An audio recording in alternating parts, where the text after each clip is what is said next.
এতদিন যা বলে আসছিলাম, যা সন্দেহ আশঙ্কা করে আসছিলাম, তার বহিঃপ্রকাশ ঘটতে শুরু করেছে। থলের বিড়াল বের করে দিয়েছে জামাত ইসলামী। চমৎকার কথা, খুবই চমৎকার কথা। এবং এই আশঙ্কাটাই আমরা করে আসছিলাম।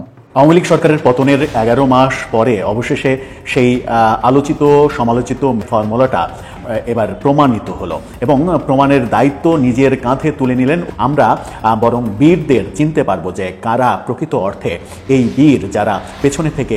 তুরস্কের সহায়তায় দূরপাল্লার ক্ষেপণাস্ত্র পরীক্ষায় বাংলাদেশ সেনাবাহিনী নতুন সক্ষমতা। মানে তুরস্ক বাংলাদেশকে ক্ষেপণাস্ত্র দিয়েছে, যেই ক্ষেপণাস্ত্র অনেক দূরে গিয়ে আঘাত আনতে পারে, এবং এইটা বাংলাদেশ সেনাবাহিনীর জন্য একটা নতুন শক্তির উৎস হলো।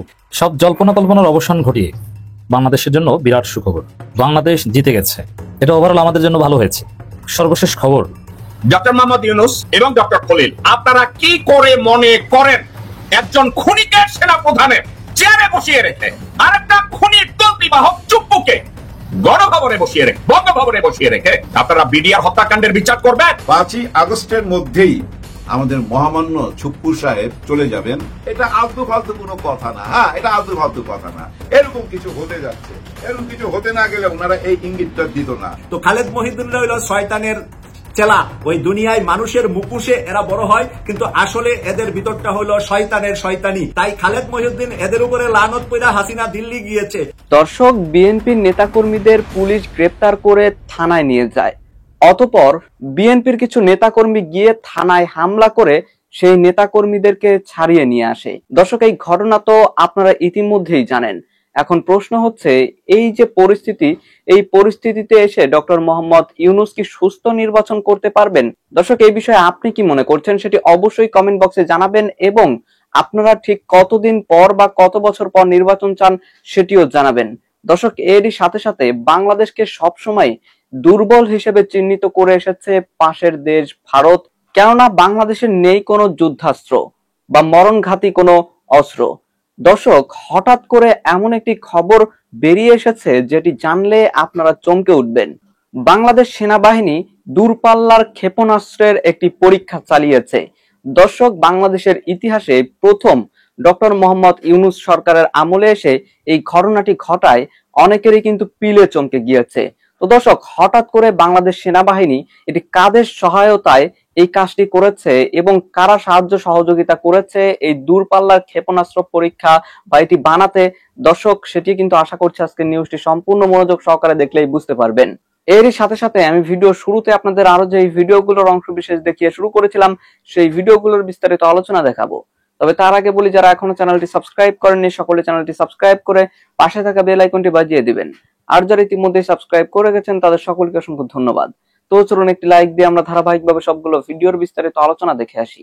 তুরস্কের সহায়তায় দূরপাল্লার ক্ষেপণাস্ত্র পরীক্ষায় বাংলাদেশ সেনাবাহিনী নতুন সক্ষমতা। বাংলাদেশ সেনাবাহিনীর পক্ষ থেকে দেশে প্রথমবারের মতো এই টাইগার মিসাইলটি এখানে উৎক্ষেপণ করা হয়েছে। মানে তুরস্ক বাংলাদেশকে ক্ষেপণাস্ত্র দিয়েছে, যেই ক্ষেপণাস্ত্র অনেক দূরে গিয়ে আঘাত আনতে পারে, এবং এইটা বাংলাদেশ সেনাবাহিনীর জন্য একটা নতুন শক্তির উৎস হলো। এখানে লিখেছে যে বাংলাদেশ সেনাবাহিনী প্রথমবারের মতো সফলভাবে পরীক্ষা চালিয়েছে তুরস্কের তৈরি TG-300 কাপন রকেট। এই রকেট সর্বোচ্চ 120 কিলোমিটার দূরত্ব পর্যন্ত আঘাত হানতে সক্ষম। এই ক্ষেপণাস্ত্র বাংলাদেশের সামরিক ইতিহাসে এক নতুন মাইলফলক হিসাবে বিবেচিত হচ্ছে। সামরিক পর্যবেক্ষকদের মতে এই রকেট ব্যবস্থা বাংলাদেশের প্রতিরক্ষা সক্ষমতায় বড় ধরনের পরিবর্তন এনে দিবে। এটি শুধু শত্রুর ঘাঁটিই নয়, বরং দূরবর্তী কমান্ড সেন্টার, বিমান প্রতিরক্ষা ঘাঁটি ও কৌশলগত লক্ষ্যবস্তু ধ্বংসে কার্যকর ভূমিকা রাখতে পারবে। তুরস্কের রকেটসান নামক প্রতিষ্ঠান এই রকেট সিস্টেম তৈরি করেছে, যা আধুনিক প্রযুক্তি ও উচ্চ নির্ভুলতা সম্পন্ন। মানে খুবই আধুনিক প্রযুক্তি এবং টার্গেটে নির্ভুলভাবে আঘাত হানতে পারে। প্রতিটি রকেটের ওয়ারহেড প্রায় 105 কেজি বিস্ফোরক বহন করতে সক্ষম, এবং এটি জিপিএস ও ইনারশিয়াল নিয়ন্ত্রণ ব্যবস্থার মাধ্যমে পরিচালিত হয়। জিপিএস এর মাধ্যমে পরিচালিত হয়। বাংলাদেশ ও তুরস্কের মধ্যে প্রতিরক্ষা খাতে সম্প্রতি ঘনিষ্ঠ সহযোগিতা গড়ে উঠেছে। এর আগেও সাজোয়া যান ও ড্রোন সরবরাহ চুক্তি হয়েছে। এবার দূরপাল্লার রকেট পরীক্ষার মাধ্যমে সেই সম্পর্ক আরও শক্তিশালী হলো। দেশের চলমান ফোর্সেস গোল 2030 আধুনিকায়ন পরিকল্পনার অংশ হিসাবেই এই পরীক্ষাটি অনুষ্ঠিত হয়েছে। এতে বাংলাদেশ সেনাবাহিনীর প্রযুক্তি নির্ভর ও দ্রুত প্রতিক্রিয়াশীল বাহিনী হিসাবে রূপান্তরের প্রক্রিয়া আরও জোরালো হলো। সামরিক পর্যবেক্ষকদের মতে আগামী দিনে বাংলাদেশ সেনাবাহিনীর আরও উন্নত প্রযুক্তির অস্ত্র সংগ্রহ এবং পরীক্ষার ঘোষণা আসতে পারে। এই সফল রকেট পরীক্ষা বাংলাদেশকে দক্ষিণ এশিয়ার একটি কার্যকর ও নির্ভরযোগ্য প্রতিরক্ষা শক্তি হিসাবে প্রতিষ্ঠিত করতে সহায়তা করবে। এটি শুধু প্রতিরক্ষার ক্ষেত্রেই নয়, বরং আঞ্চলিক নিরাপত্তায়ও দেশের ভূমিকা জোরদার করবে। এবং আপনারা অলরেডি দেখেছেন যে বাংলাদেশ সেনাবাহিনী এই ক্ষেপণাস্ত্র পরীক্ষার একটা ভিডিও আপলোড করেছে এবং দেখিয়েছে যে এই ক্ষেপণাস্ত্র কীভাবে দূরপাল্লায় আঘাত হানতে সক্ষম। নিঃসন্দেহে এটা বাংলাদেশের সেনাবাহিনীর জন্য একটা বড় শক্তি, বড় অ্যাচিভমেন্ট, কোনো সন্দেহ নাই।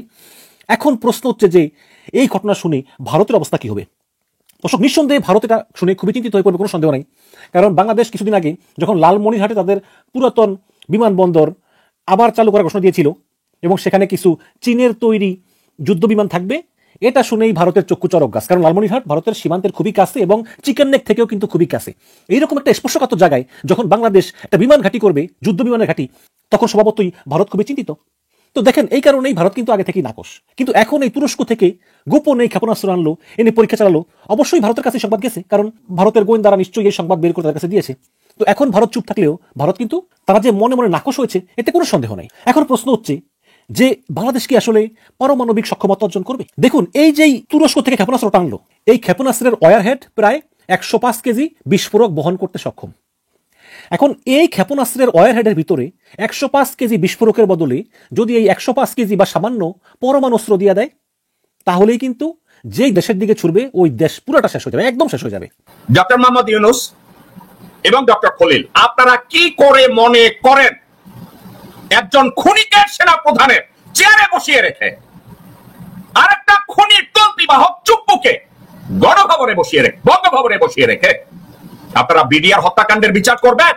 ভদ্রলোকের নাম ব্রিগেডিয়ার হাসান নাসির, এখন তাকে ডিক্লেয়ার করা হলো পিএনজি, অর্থাৎ বাংলাদেশের প্রত্যেকটা সেনানিবাসে তাকে অবাঞ্ছিত ঘোষণা করা হলো। ওনার অপরাধ কি জানেন? সত্যকে রিপ্রেজেন্ট করা। ওনার অপরাধ কি জানেন? দেশের সার্বভৌমত্বকে আপহোল্ড রাখা, স্বাধীনতা, অস্তিত্ব এবং আমার দেশকে উপরে তুলে ধরা, এটা ওনার দোষ। তাহলে সাবজেক্টটা কি হলো? অন্যায়ের সামনে ন্যায়টা নিচে নেমে গেল, মিথ্যার সামনে সত্যটা পরাজয় বরণ করলো, কারণ একটা প্রোটোকল মেনটেন করা হয় নাই।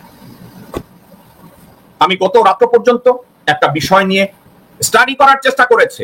স্টাডিটা ছিল জেনারেল হাসান নাসিরকে যে পিএনজি করা হলো, এটার অ্যাপ্রুভালটা, রিকমেন্ডেশনটা এবং বেসিসটা কে ডিসাইড করেছে? প্রতিরক্ষা মন্ত্রণালয় থেকে আমি যতটুকু জেনেছি, যেটা প্রতিরক্ষা মন্ত্রণালয়তে এভাবে কোনো প্রোটোকল মেনটেন করে এ ধরনের অ্যাপ্রুভালের জন্য আসেনি। অর্থাৎ ডিজিএফআই অথবা আর্মি এমপি ইউনিট অথবা সিজিএস এর অফিস অথবা এমএস ব্রাঞ্চ বা কোন জায়গা থেকে এ ধরনের কোন ইনভেস্টিগেশনের কোন file in regards to brigadier general Hasan Nasir প্রতিরক্ষা মন্ত্রণালয় অ্যাপ্রুভালের জন্য আসে নাই। এখন তাহলে এটার উপরে কাউন্টার সাইন কোথা থেকে আসলো? আসতে পারে, আমি একটা সোর্স শুধু চিন্তা করতে পারি। বিষয়টা কি? মুজিব শেখের আত্মীয় হাসিনা শেখের কাজিন এবং তার জামাই ওয়াকারুজ্জামান 2-3টা মানুষকে পিএনজি ডিক্লেয়ার করার জন্য বিভিন্ন ভাবে গত 10-11 মাস ধরে পায়তারা করছিল। Brigadier general Nasir is one of them, Hasan Nasir is one of them. এটা নিয়ে উনি প্রতিরক্ষা মন্ত্রণালয়তে যে প্রতিরক্ষা উপদেষ্টা রয়েছে ডক্টর খলিলুর রহমান, তার সাথে হয়তো আলাপ আলোচনা করে নাই, কিন্তু ওখানে আরেকজন প্রতিরক্ষা উপদেষ্টা আছে,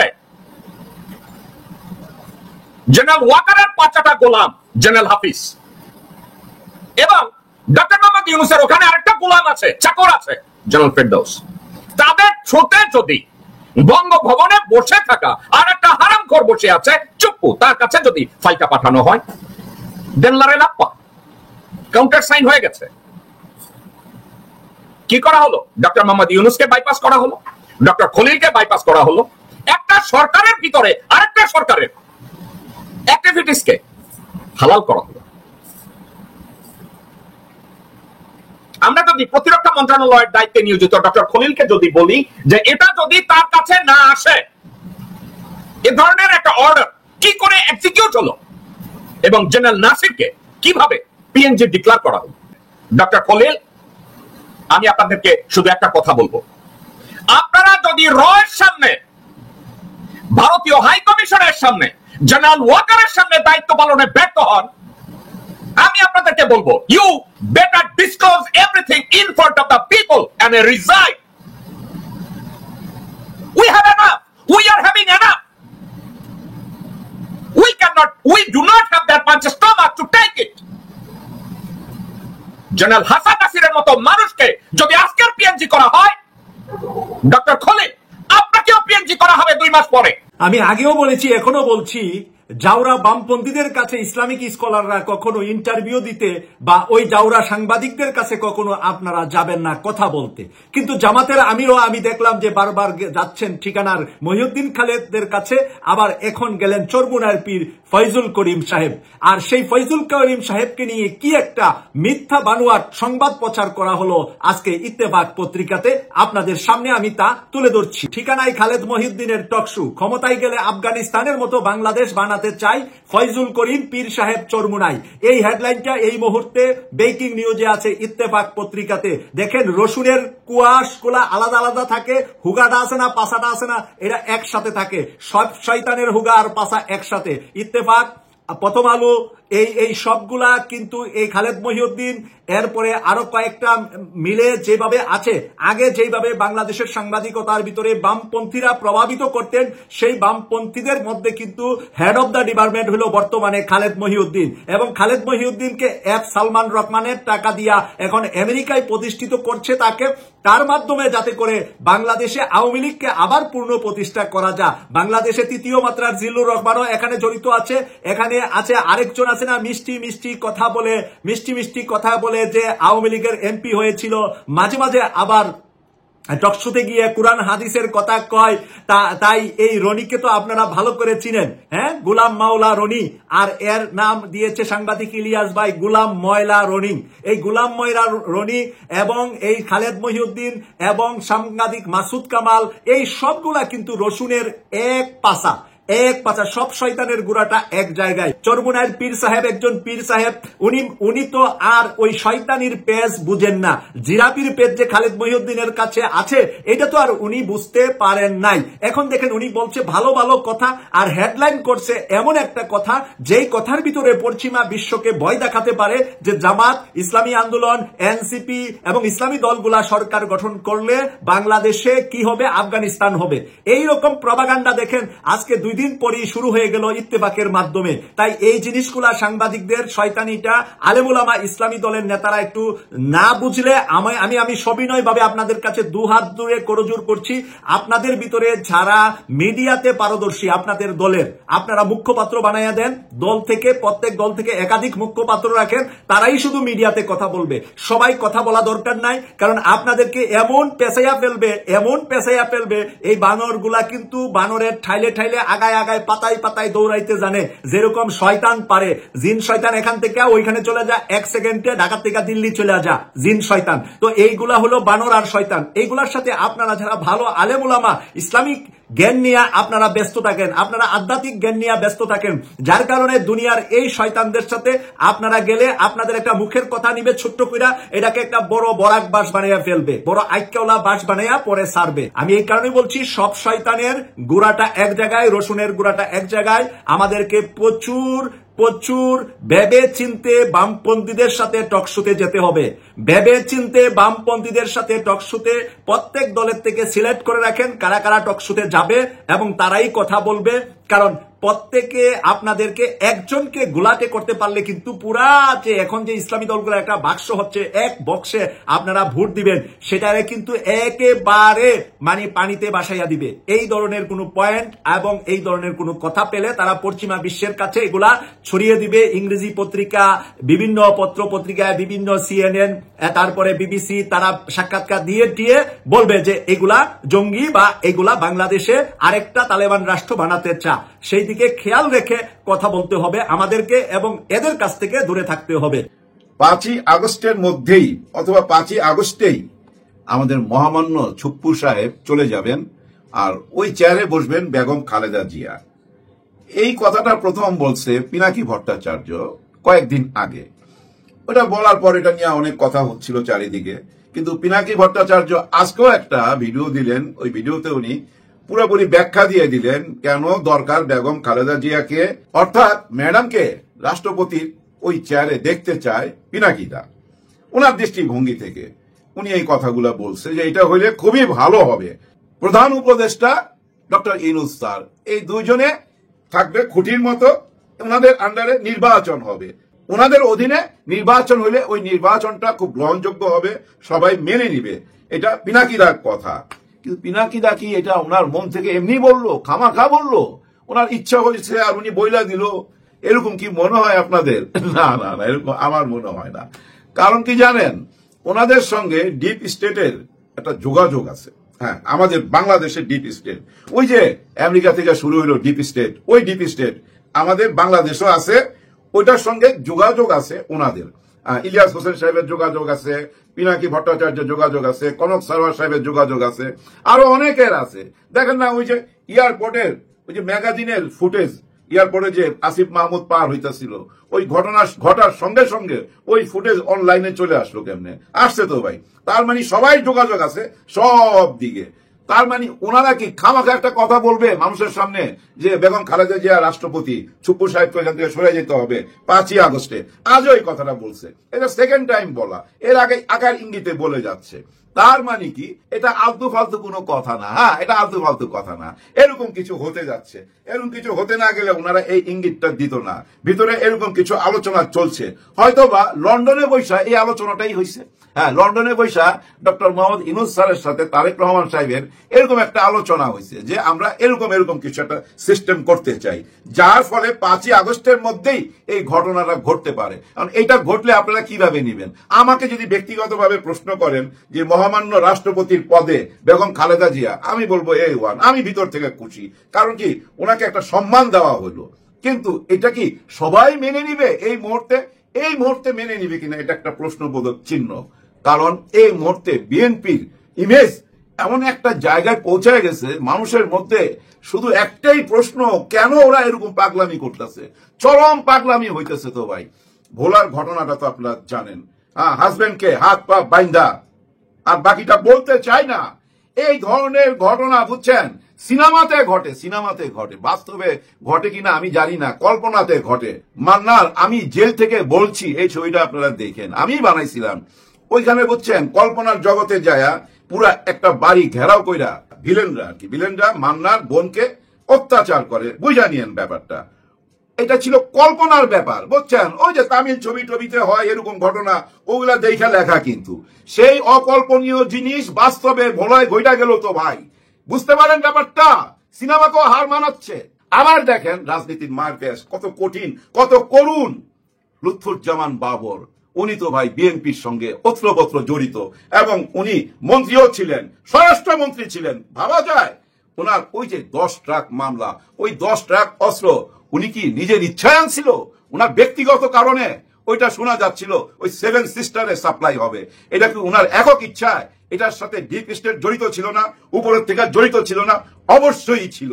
দেখেন, আওয়ামী লীগ সরকার আইসা ওনাকে অন্ধ কুঠিরে 17টা বছর কাটাইতে বাধ্য করলো। ফাঁসির আসামি ছিল তো, ওনার সঙ্গে আরেকজন ছিল ATM আজহার ইসলাম সাহেব, উনিও ছিলেন। উনিও মুক্ত হইলেন, ইনিও মুক্ত হইলেন, মানে বাবর সাহেবও মুক্ত হইলেন, ATM সাহেবও মুক্ত হইলেন। দুজনেই কিন্তু মুক্তি পাইলেন। বাবর সাহেবকে আনতে গেল কে? ওনার দেশের বাড়ির ওনার ভক্তরা। বিএনপির কোন বড় নেতাকে দেখছেন জেলখানার সামনে দাঁড়ায় থাকতে ফুলের মালা নিয়ে? কেউ যায় নাই। এবং উনি বের হয়ে আসার পর আর উনার কোন খোঁজ খবর আছে?